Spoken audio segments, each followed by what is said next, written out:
Medicine and Future and the Hyperbaric Oxygen Brain Injury Study. And our first speaker is Mike Holder. He's the Safety Director of our Hyperbaric Medicine Service for the Department of Respiratory Care. And he is going to be followed up with Dr. Nick Mohr, Associate Professor of Emergency Medicine and Anesthesia Critical Care at the University of Iowa. So please welcome Dr. Mohr and Mike.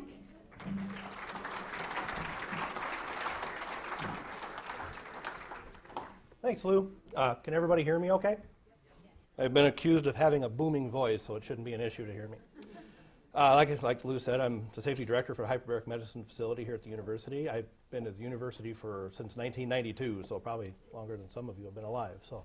But anyway, moving forward, the objectives of this talk are going to be to define what hyperbaric medicine is, history and evolution of the science itself or of the service itself, discuss how we got where we are today, review of current acceptable practices, and possibly where HBO might be heading in the future.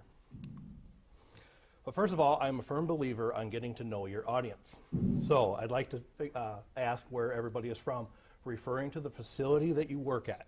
First of all, how many respiratory therapists do we have that work here in Iowa City? Show of hands, thank you. I figured that side. This is like the UIHC corner over here. Okay, going out just a little bit further. Oh, I shouldn't forget this. The students, please raise your hands and represent yourselves. There's a lot of fine institutions here in Iowa that teach our future respiratory therapists. Thank you very much. Okay, going out a little bit further, the next biggest town is obviously Cedar Rapids. We got any Cedar Rapids therapists here? Got a couple over here, okay. Going out, say 100 miles, do we have any therapists that work at hospitals that are about 100 miles away?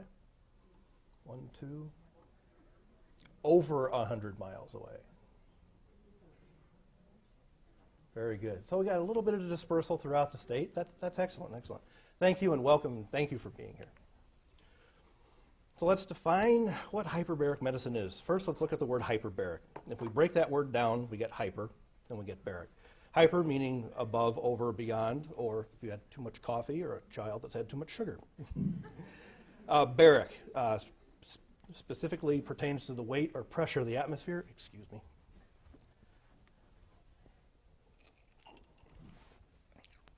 Oh, the water here is high quality. I got a super dry throat, I apologize. So the weight of the atmosphere, which is what we're particularly interested in, this is how we can do what we do in our environment. So hyperbaric oxygen is achieved when we give somebody oxygen at 100% in a pressurized environment. It's this combination of pressure and oxygen that allows us to deliver astronomical levels of oxygen to a patient. We all know as RTs, if we do a blood gas on one another, our PO2 on room air is going to be somewhere to 80, 90 to 100. You put somebody on 100% oxygen, wait 15 or 20 minutes, PO2 is going to be right around 500, right? In 2.4 atmospheres, 100% oxygen will yield us a oxygen level of about 1800 torr. That's astronomical. That's very, very high. And it's achieved by this combination of pressure and oxygen. Forgot my little clicker, sorry, Lou. So the origins of hyperbaric oxygen. Please do not be discouraged by this slide. It has a colorful history that dates back very, very far. And I literally had to henpeck exactly what I wanted to share. This list was astronomical, but I picked up on the key elements that I thought was important to at least give you guys a glimpse into what brought this discipline to where it is today. It all started back in 1662. It was a British physician, Henshaw, and interestingly enough, a reverend. He built what he called his domicilium. He connected a set of organ bellows to this thing, made it of wood, and sealed it up with pitch. And he claimed that he could treat lung infections. Oddly enough, this was also the same year that, excuse me. Oh, my apologies. This screen is really, really small. It's very difficult to see. This was the same year that Boyle's Law also published his findings of pressure and volume relationship. In 1774, however, it wasn't until then that John Priestley discovered oxygen. So there's a pretty big gap in that as well.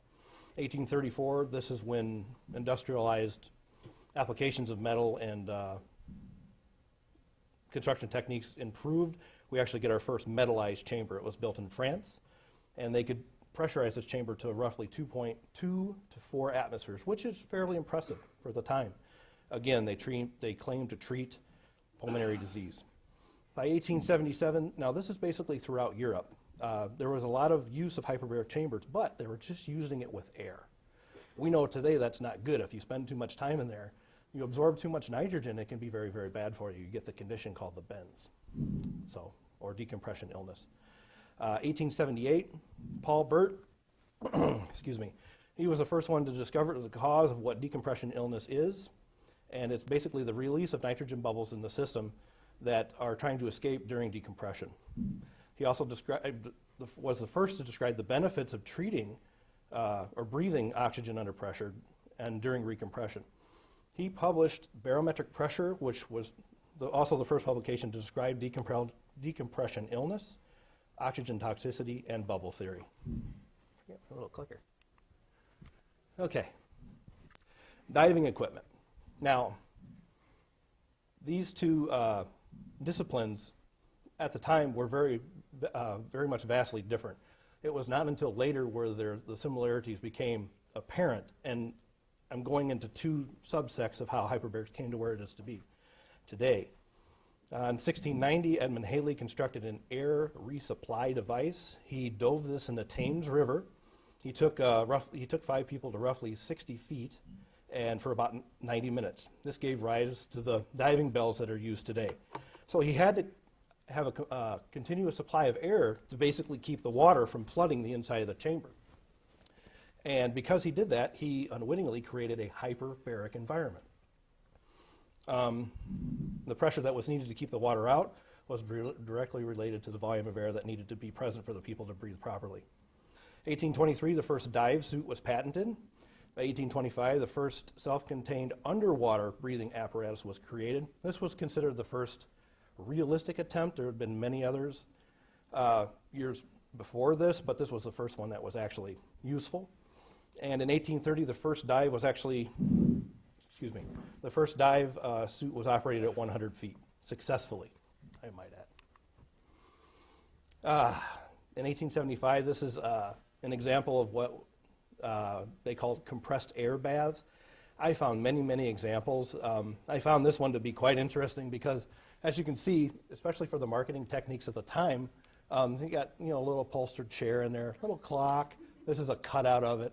This apparently is what it looked like when it was all together. Over here, you can see the artist's rendition of the different valves and things that were used to compress and decompress the chamber. And apparently, it looks like all the air went in through the top. So, kind of an interesting little device. As a safety director, I look at this and I freak out. I see all this. I see all this material in here that would support combustion, and that, no, we just can't allow that. We're very strict at what we allow in our chamber for safety reasons and for obvious reasons. Ooh, Coraville, you do good water. 1873, this was the, oh wait, I'm sorry, I'm on the next slide. Mysterious illness popped up. So in 1841, a new construction technique was implemented to help tunnel down or dig down to make these big footings that needed to be put in place to construct bridges and stuff. They learned, though, if they dug down, especially next to water, that this hole would fill up with water. So to combat that, what they did was construct a caisson.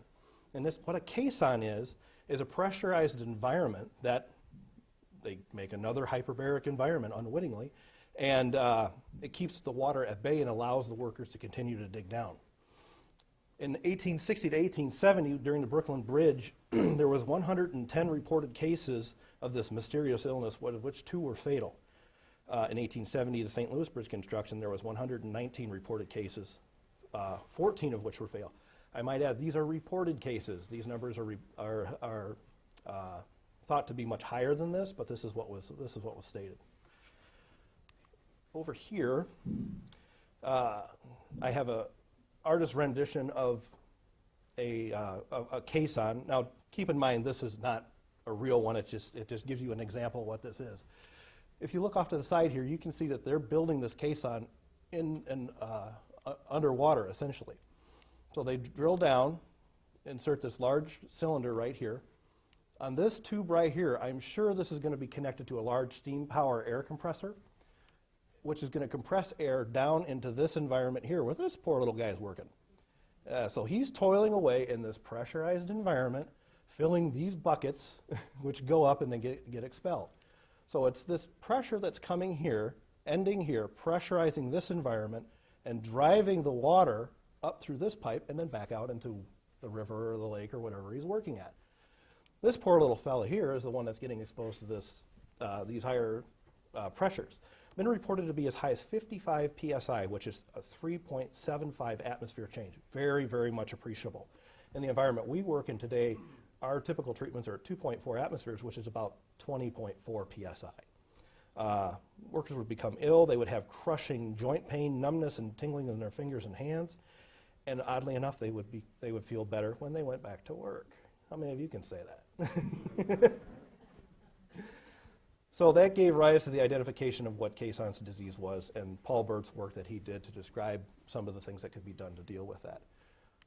A little bit of an aside, I looked up where the origination of the bends came from. So the Grecian bends, an 1820s fashion statement where a stooped posture was considered fashionable. Term was coined after observing position of tunnel workers and the position tunnel workers would assume when they were suffering from decompression illness. I don't know. Kind of an odd looking thing, but I guess at the time you work with what you have, I suppose. Is that correct? So these poor guys were working from 1840 to basically 1890 in these horrific conditions in this unassuming or inadvertent hyperbaric environment. Finally, something is getting done about it. So in 1890, Ernest William Mohr was the first one to construct an on-site hyperbaric chamber. And he did this during the construction of the Hudson River Tunnel in New York City. So these folks that were coming out of work and they were feeling like they were having trouble could get recompressed and treated. Again, still with air. Oxygen has not entered into the equation yet. Further refinements in Caisson's construction have limited pressurized environments to specific areas, lessening the amount of exposure that these guys would get. Now is where we have what I would, what I would consider a disciplinary crossover. This is where the world of the diving and the world of the hyperbarics finally have come together. In 1906, John Scott Haldane was commissioned by the British Royal Navy to study decompression illness. So he went to work and he conducted his studies, he made his observations, he took notes, he tested many, many individuals, and by 1908 he had developed the first decompression tables. By 1912, the U.S. Navy got involved and they expanded on Haldane's work. This led to the publication of the first United States Navy diving manual. For the hyperbaric world, this is the gold standard for keeping track of residual nitrogen time during no-stop decompression dives. I have an example here. Can everybody see that okay? I was going to draw little things on it to help people get an idea, but I think I can do it with this pointer. So how this works, now this is a table that's presently used today. Over here we have our depth in seawater. And it actually goes a lot further. I just took what was usable and what's practical in use today. What you do is you find the actual treatment depth that you're treating at, and you come right over one. You notice it says no stop limit is 125. That's 125 minutes that you can spend at 45 feet of seawater and not have to do a decompression stop on the way out. If you exceed that number, you have to do a decompression stop at 20 feet for about 3 to 4 minutes. A little quicker if you use oxygen. At the university, we choose not to even get close to this. We usually half our treatments, so we're usually spending 60 to 65 minutes during each exposure. How this works then is at 45 feet, say we spend 62 minutes. At 45 feet, we come over here to this chart. 62 falls between 55 and 63. So then we come up and we get our assigned repet group. What this does is it acknowledges how much nitrogen we have absorbed into our body. This is the work that the Haldane had done and also what the United States Navy had done with all the research understanding how the different tissues throughout the body absorb nitrogen while they're under pressure. But what do you do with that information? So the next thing we have here is table 9.8. So I was, going back here, I was 62 minutes, and I was given a repet group of H. So this next table is called a 9.8. Along here is the repet group. You find your repet group here, and you'll notice there's time, start time and end times in this little area right here. Let's just say I need to dive in 4 hours. So what I would do is I would come across on H. I can't see it that well, I'm sorry. I would come across on H. 4 hours, 4.0 hours falls between 3 hours